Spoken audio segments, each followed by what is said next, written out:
Chemistry part 3 BSc third final year इकाई 3 प्रश्न 5 द्विपरमाणुक अणु की बंध दूरी घूर्णन स्पेक्ट्रम की सहायता से कैसे ज्ञात करेंगे। लेकिन एक सेकंड। हेलो हेलो, हाँ रेडी है। हाँ यार रेडी तो हूँ, पर यार मुझे बहुत डर लग रहा है। अरे यार डरने की क्या बात है, मैं हूँ ना। हम भाग के बड़े शहर में चलेंगे, मस्त लग्जरी लाइफ जिएंगे। तू टेंशन मत ले, मैं बाहर खड़ा हूँ, बस तू जल्दी आ। हाँ मैं बस अभी आई।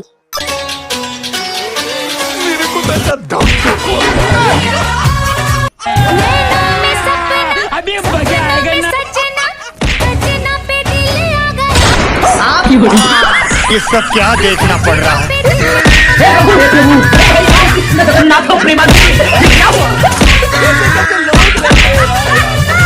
उत्तर एक घूर्णन स्पेक्ट्रम विद्युत चुंबकीय स्पेक्ट्रम के उस भाग से संबंध रखता है जो 100 म्यू एम से 1 सी एम के परास में है। अतः यह सुदूर अवरक्त और रेडियो आवृत्ति क्षेत्र के मध्य के क्षेत्र में बनता है।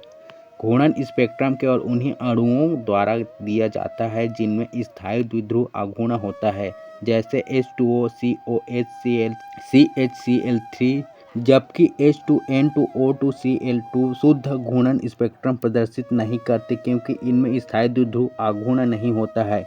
बी सभी माइक्रोवेव स्पेक्ट्रम घूर्णन वर्णक्रम का अध्ययन गैसीय अवस्था में किया जाता है क्योंकि ठोस एवं द्रव अवस्था में अणु की घूर्णन ऊर्जा इन तरंगों से प्रभावित नहीं होती है। घूर्णन करते हुए द्विपरमाणुक अणु को एक दृढ़ घूर्णक माना जा सकता है।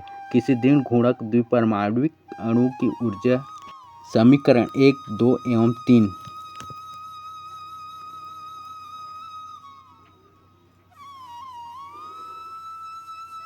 समीकरण 3 एवं 4।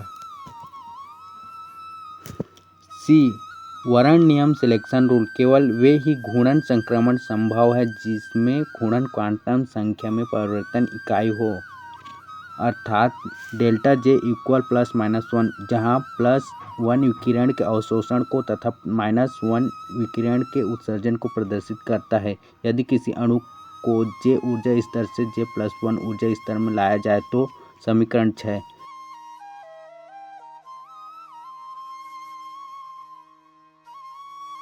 समीकरण 5 में J इक्वल 0, 1, 2, 3 रखने पर बार न्यूक के मान क्रमशः 2B, 4B, 6B, 8B प्राप्त होंगे। अतः J के मान में क्रमिक वृद्धि करने से अवशोषण स्पेक्ट्रम में जो रेखाएं प्राप्त होती हैं वे क्रमशः 2B, 4B, 6B, 8B Cm⁻⁻1 पर स्थित होती हैं। उसी प्रकार ऊर्जा में क्रमिक कमी करने पर वैसा ही उत्सर्जन स्पेक्ट्रम प्राप्त होगा। अतः घूर्णी स्पेक्ट्रम में रेखाओं के मध्य स्थित दूरी 2B Cm⁻1 होती है। तू समझा? हाँ।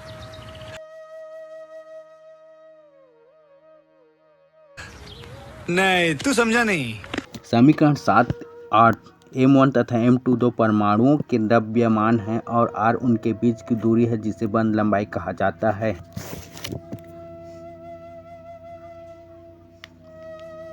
डी घूर्णन स्पेक्ट्रम पर समस्थानिक का प्रभाव, isotope effect of rotational spectrum.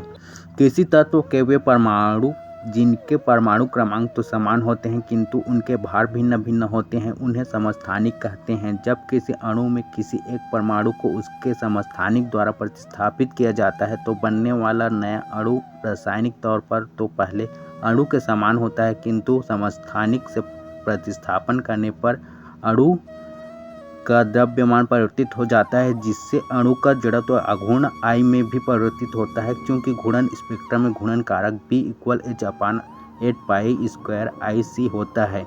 यदि प्रतिस्थापन करने वाले परमाणु का द्रव्यमान अधिक हो तो इससे I का मान भी बढ़ेगा एवं B का मान कम हो जाएगा। चूंकि घूर्णन स्तर की ऊर्जा या तरंग संख्या B के मान के समानुपाती होती है, अतः B का मान कम होने से घूर्णन स्पेक्ट्रम रेखाएं पास पास आ जाएंगी। उदाहरणार्थ CO अणु में C12 परमाणु को उसके समस्थानिक C13 परमाणु से प्रतिस्थापित करने पर CO के घूर्णन स्पेक्ट्रम रेखाओं के बीच की दूरियां कम हो जाती हैं। Hey, y'all, come look at this.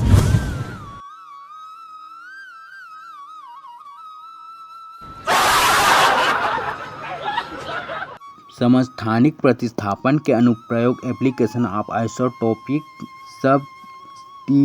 Substitution समस्थानिक प्रतिस्थापन कर घूर्णन स्पेक्ट्रम की सहायता से समस्थानिक का परमाणु भार ज्ञात किया जा सकता है। एक तत्व जिनके दो समस्थानिक का द्रव्यमान m1 एवं m2 है, जिनसे बने अणुओं का जड़त्व अघूर्ण I1 एवं I2 तथा घूर्णन स्थिरांक का अपचयी द्रव्यमान क्रमशः v1 v2 व μ1 μ2 हो तो समस्थानिक प्रतिस्थापन से अणु के अंतर्नाभिकीय दूरी में या अणु की बंध लंबाई में कोई ज़्यादा अंतर नहीं आता है। इस तरह v1/v2 इक्वल μ2/μ1 की सहायता से अज्ञात समस्थानिक का परमाणु द्रव्यमान ज्ञात किया जा सकता है। सी घूर्णन स्पेक्ट्रम के लिए आवश्यक शर्तें। एक घूर्णन स्पेक्ट्रम विद्युत चुंबकीय स्पेक्ट्रम के उस भाग से संबंध रखता है जो 100 μm से 1 cm के परास में है, अतः यह सुदूर अवरक्त और रेडियो आवृत्ति क्षेत्र के मध्य के क्षेत्र में बनता है। अतः घूर्णन स्पेक्ट्रम के लिए आवश्यक विद्युत चुंबकीय क्षेत्र की आवश्यकता है। 2 घूर्णन स्पेक्ट्रम केवल उन्हीं अणुओं में सक्रिय हो पाता है जिनमें स्थायी द्विध्रुव अघूर्ण होता है, जैसे H2O, COH, Cl, CH3 इत्यादि में, जबकि H2N2, O2, Cl2 शुद्ध घूर्णक स्पेक्ट्रम नहीं प्रदर्शित करते क्योंकि इनमें स्थायी द्विध्रुव अघूर्ण नहीं है। अनुप्रयोग। एक द्विपरमाणुवीय अणु के मध्य बंध की दूरी ज्ञात करने में घूर्णन करते हैं द्विपरमाणु अणु की ऊर्जा। समीकरण 1, जहाँ J का मान 0, 1, 2, 3 इत्यादि हो सकता है। J इक्वल घूर्णन क्वांटम संख्या, H इक्वल प्लांक स्थिरांक एवं I इक्वल जड़त्व अघूर्ण है। समीकरण 1 को तरंग संख्या के रूप में परिवर्तित करने पर समीकरण 2, जहाँ B इक्वल h/8π² घूर्णन नियतांक है। वर्णन सिद्धांत के अनुसार डेल्टा J इक्वल ±1 होता है। समीकरण 2 में J का मान रखने पर न्यूनतम ऊर्जा अंतर होगा। समीकरण 3,